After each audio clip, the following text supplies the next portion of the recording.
Саламатсыңарбы, кымбаттуу окуучулар. Кутман күнүңөр менен. Бүгүнкү тарбиялык сабагыбыздын темасы стресс заманбап жашоодо. Адам өмүрүндө стрессти пайда кылуучу ар кандай көптөгөн кырдаалдарга жана окуяларга туш болот. Стресстер биздин жашообуздун ажырагыс бөлүгү болуп саналат. Ошондуктан алардан качуу мүмкүн эмес. Алар үйдөгү ар кандай чыр-чатактардан, жумушта, көчөдө, транспортто пайда болушу ыктымал. Же болбосо кандайдыр бир олуттуу себептерден келип чыгышы мүмкүн.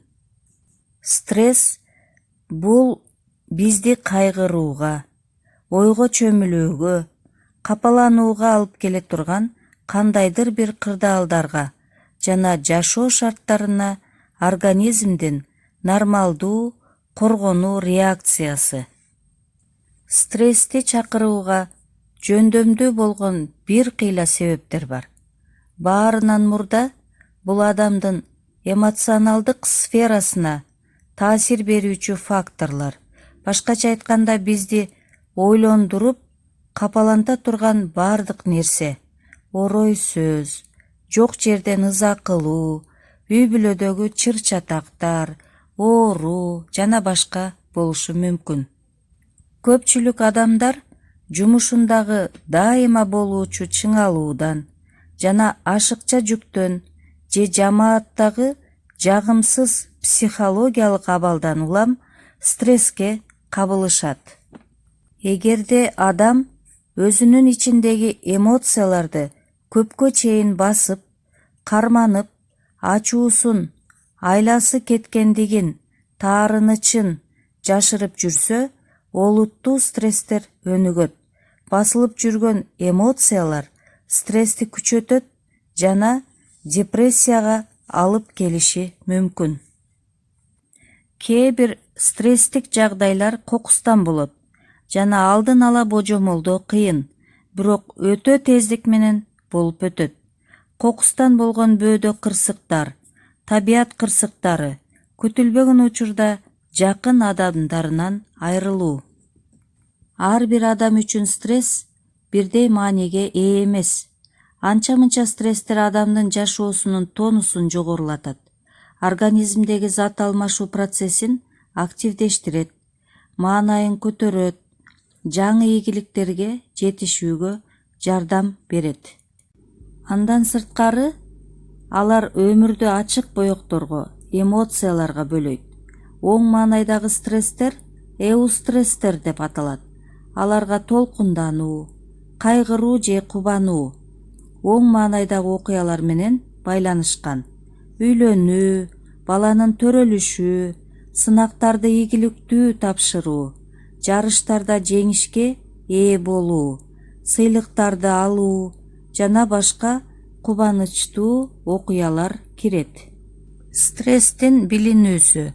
Стресс абалындагы адам кыжырданып, ашыкча эмоционалдуу болуп калат.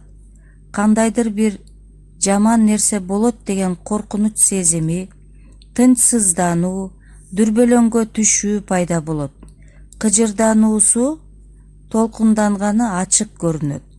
Өтө чарчап чалыгуу, алсыздык пайда болуп, акыл эс жана физикалык жактан иштөө жөндөмдүүлүгү төмөндөйт. Көпчүлүк учурда уйку бузулат, тамакка болгон табити толугу менен жоголушу же тескерисинче күчөп, тамакты ашыра жеши мүмкүн. Көпчүлүк учурда баш ооруу, баш айлануу, жүрөк тушунун жана ичинин оорушу байкалат. Адам дайыма болгон окуя тууралуу ойлонуп, кайра-кайра эстеп, кайгырып, өзүн өзү айыптоо жана күнөөкөр болуу сезими күч алат.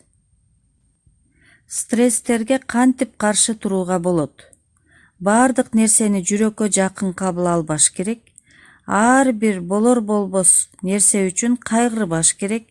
Өзүнүн өмүрүндөгү болгон бардык жагдайларды сабырдуулук менен кабыл алууга үйрөнүш керек.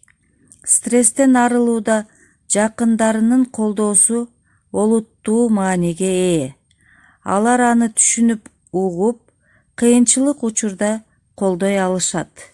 Стресске каршы туруу, стресс менеджменти. Музыка угуу тынчтандырат, чыңалууну жоюуга өбөлгө түзөт. Тынчын алган ойлордон алаксытат. Релаксация ыкмаларын пайдалануу стресске, чыңалууга жана кыжырданууга каршы турууга мүмкүнчүлүк берет. Үзгүлтүксүз машыгуулар акырындап адатка айланат жана ден соолукка жагымдуу таасирин тийгизет. Релаксациянын өтө көп техникалары бар. Өзүнө ыңгайлуусун тандап алып, аны активдүү колдонсо болот.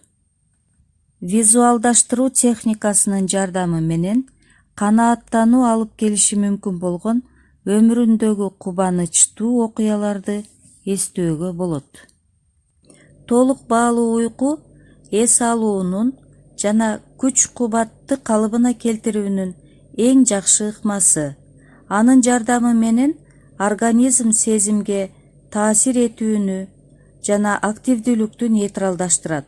Мээнин клеткаларын жабыркоодон коргойт.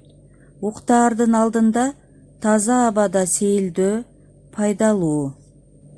Физикалык активдүүлүк, кадимки эле жөө басуу же спорт менен машыгуу ден соолуктун жалпы абалын жакшыртат, маанайды көтөрөт, чарчоону жана стрессти жок кылат.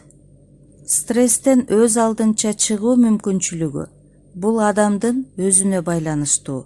Негизгиси стресстен арылууга үйрөнүү үчүн өзүнүн үстүнөн дайыма иштөө зарыл. Дени соо кайырчы, оорулуу падышадан бактылуу дегендей, ар дайым дениңер сак саламатта болгула.